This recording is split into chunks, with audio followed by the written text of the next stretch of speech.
Hello and welcome back to the Woodshop Life. Thank you very much for joining us again on part 3 of this 30-year-old table saw getting a bit restored, getting set up, and hopefully today this saw blade which arrived will be the right size and we can get on with some production.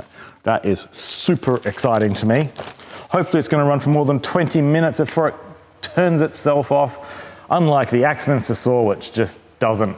But firstly, I'd love to thank all of you who have subscribed, left comments. It really means a huge amount to us. We're a new channel.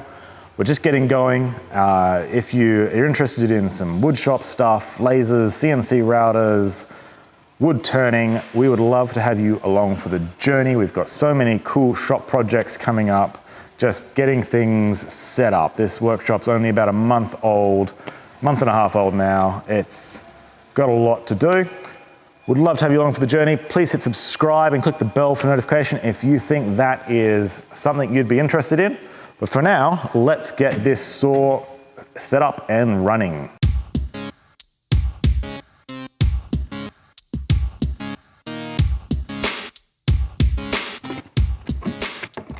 400mm, 3.5mm kerf, 2.5mm steel blade, 30mm bore, woohoo, and 32 tooth. That is the saw blade we need.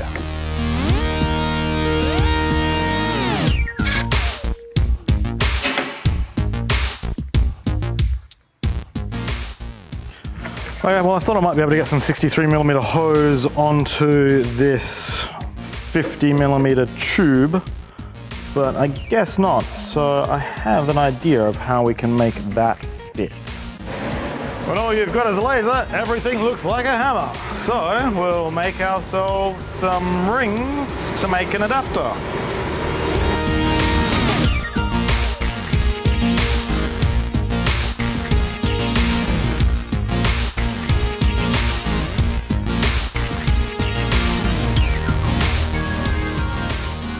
Well, that to me looks very much like a hose adapter. So I'll glue these rings together on here and let them dry while we get on with doing some greasing.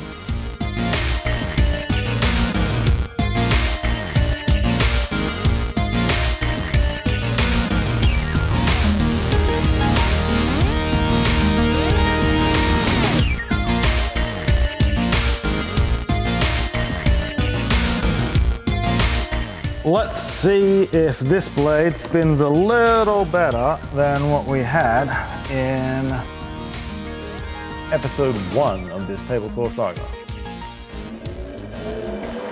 Oh yeah. That's scary.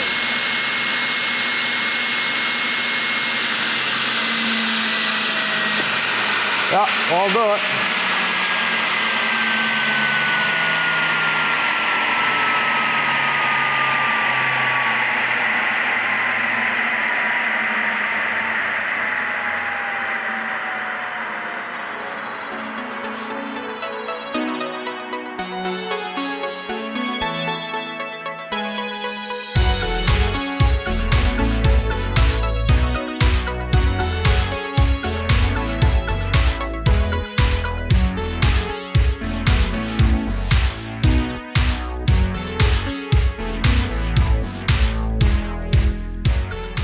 This is definitely one thing where a laser is really cool.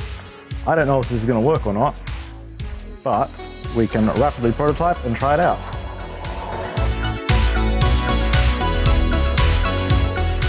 Made this little ring with a hole in one side. I'm hoping is I can push this one through. I'll obviously make more of these. If it works, this will clamp down on this ring, while this one sits inside, and we get an adapter like so. And as this gets clamped closed by the hose clamp, that little slot will close up and pinch on that.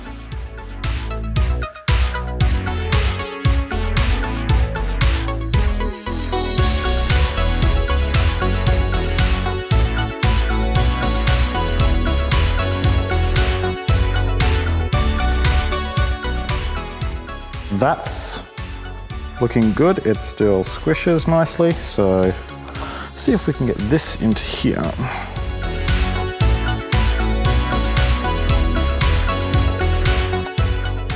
I want a fairly good fit on this, which is what I've got. And then that should fit nicely. Then we can get the hose clamp on the outside, squish it down.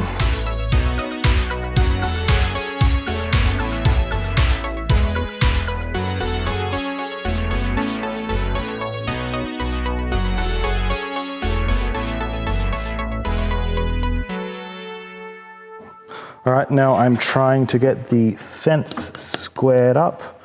Got a bit of adjustment down here so that I can get this fence bar correct, and then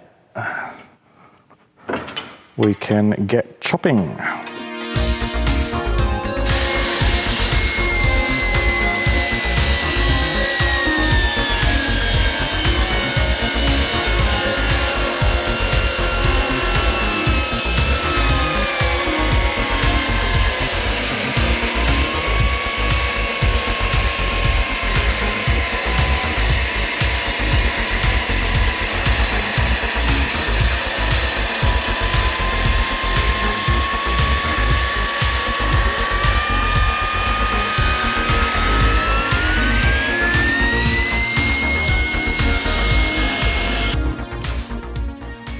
Okay, so I think I want to drop the revs a little bit. It's bogging down a bit, and I'm not sure if that's like I don't think that's this slipping too much, but it's definitely bogging down, and it's very high RPM to start with. The dust coming off it is very, very fine, so I think I can drop the RPMs fairly safely, and especially since I'm running a 400mm blade. It came with a 350 in it. So I'm guessing this RPM might be a little bit high for this particular blade, and that might give me a little bit faster cutting speed.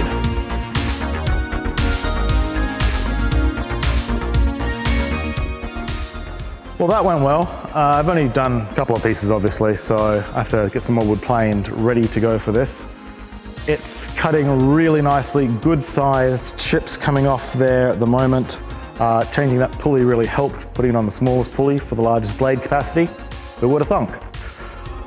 That worked out really well. Changing that pulley helped a lot, slowed the blade down a little bit more when it's sitting there just spinning idle, but cutting, I had a lot more torque, which really helped. I think also the motor was sitting up on the knob, which helps lift the motor up to detension the belt. The motor's so heavy that it just hangs under its own weight to tension the belt. You know, the motor in this weighs more than the Axminster saw this is replacing. It's kind of crazy. So I got the pulley really quite well tensioned just by releasing that after I was done. That seems to have helped a lot. It was cutting through this relatively easily. It was still bogging down a little bit, but it was doing a great job. Perhaps a future upgrade on this would be switching the motor out for a modern 5, 6, 7 kilowatt motor. It wouldn't be overly difficult to do, and it is 3-phase already, so maybe I'll look at doing that in the future. It looks mounting wise like it would be completely feasible. It'd certainly make this a hell of a saw. It would just power through anything at that point. Anyway, that's pretty much it for today. I have ordered some gun bluing fluid, which is basically just gives a black oxide finish to the metal. Some of these parts look like they may have had a black oxide finish on them, but I'm not sure because it could just be old rust. So there's a few bits and pieces which, like the knobs and handles and the power knobs and such, which have just got rust. They don't look that nice. So maybe next week I'll pull those off if I've got enough production work done, and we'll have a bit of a play with some black oxide. Who knows? If you'd like to see more workshop videos, we're still setting up a whole workshop here. We've got tons of shop vids to do. We've got so much to do. We're filming pretty much everything we do. Hopefully we're trying to maintain 6, 7 videos a week. Would love to have your subscription. Would love to have your like on this video. If you've got any ideas for this saw, how we can improve it, maybe things we can do to modernize it a little bit, would love to see a comment from you below. Thank you so much for watching. I hope you have a fantastic day.